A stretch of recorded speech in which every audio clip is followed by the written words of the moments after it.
দিতে পারে সেই দিকে লক্ষ্য রাখুন। অসংখ্য অসংখ্য ধন্যবাদ জানাই।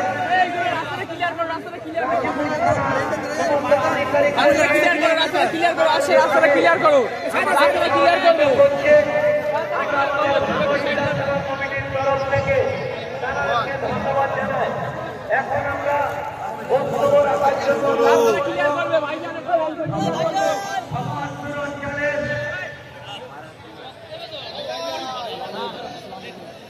জয়েন্ট সেক্রেটারি মুফতি আলামী মহাশয়কে বক্তব্য রাখার জন্য অনুরোধ করব।